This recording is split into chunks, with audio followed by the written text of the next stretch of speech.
the fires are starting to come out in South Africa. Since this whole thing has came out about Spaza shop owners, foreigners, illegal Spaza shops, a lot of things are starting to come out. And these things are going to expose a lot of people. And I think that's the reason why the focus was only on foreigners. The foreigners who are operating Spaza shops. It was never about where do they stock these warehouses.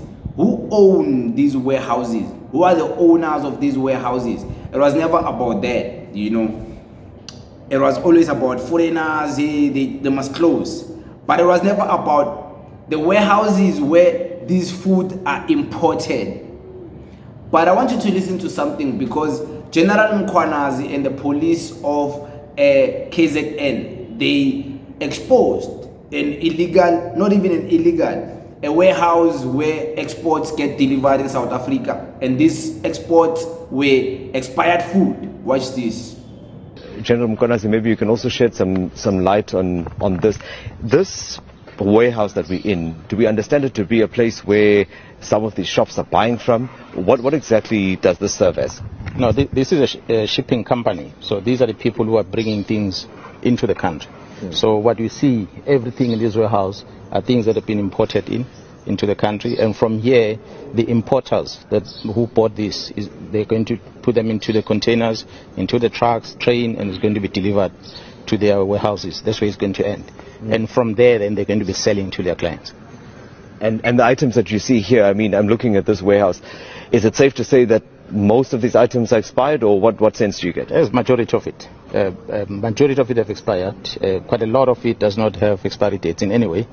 But the biggest problem is that it's a mixture of what you eat and what you don't eat. So you have medicine, you have especially this typical, which is a classic thing, this spice. Yes. It's a common spice that you find on the chips that majority of our children are eating from the township. They use this spice to spice them. Now we know there's a company in South Africa that makes them. But what we didn't know is that maybe someone else also make the same thing, because they've got spices like this. And when this spice is put in those chips and it's packaged into those small plastic bag and it goes out to the tuck shops, you'll find that even the tuck shop owners that are selling the things don't necessarily know the whole route how these things travel to get to them. So they're bypassing tax, they're bypassing the registration of products in South Africa in terms of health, because it's not been processed by any department. And it lands on the streets, it lands in the stock shop. Children's food, like this plastic bag. It's for kids. Yes. So mixed with antibiotics, alcohol, and chemicals. It's the same container. It's the same container, and it's delivered like this. Look at sardines. Yeah. It's going to be in the same container. Chemicals, everything is mixed in the same container. So these items that we're looking at here were traveling together? These are samples of individual things that are in here amongst each other. So all in same containers. And like I said, this is just a warehouse of the person who imports. So it's quite a big warehouse. It's got different clients. Theirs is just to import. It's not necessarily them that are selling. Just watched, right?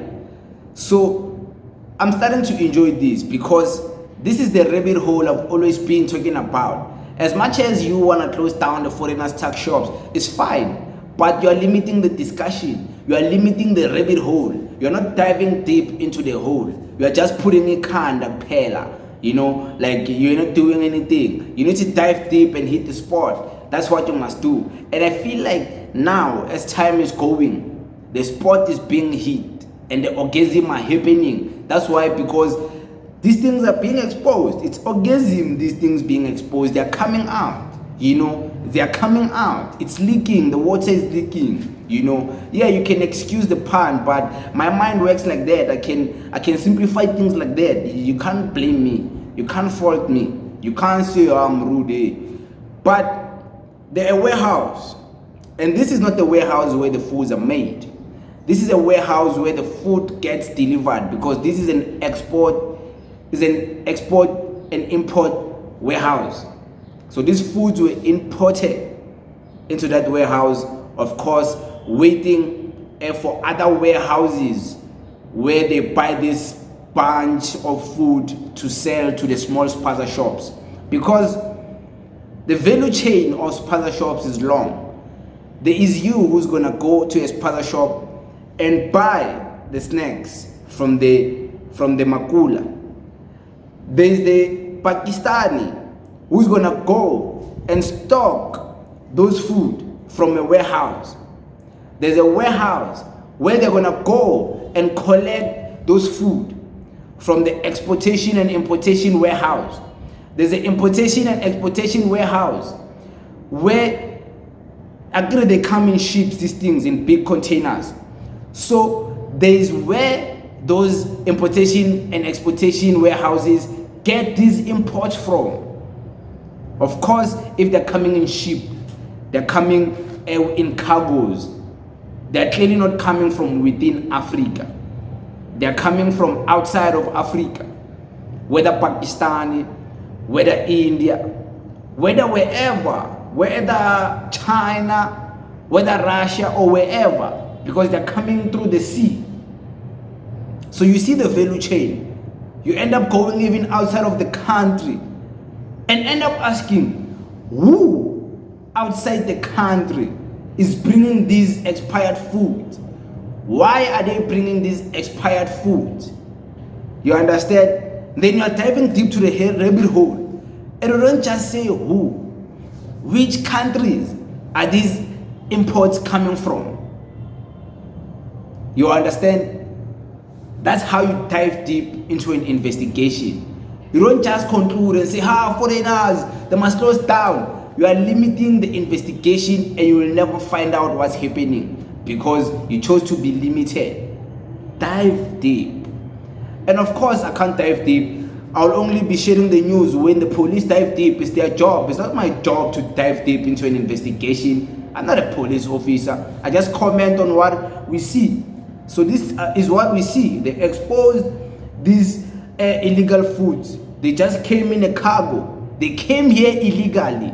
They came here expired. They didn't come here in South Africa fine. They didn't expire on the shelves.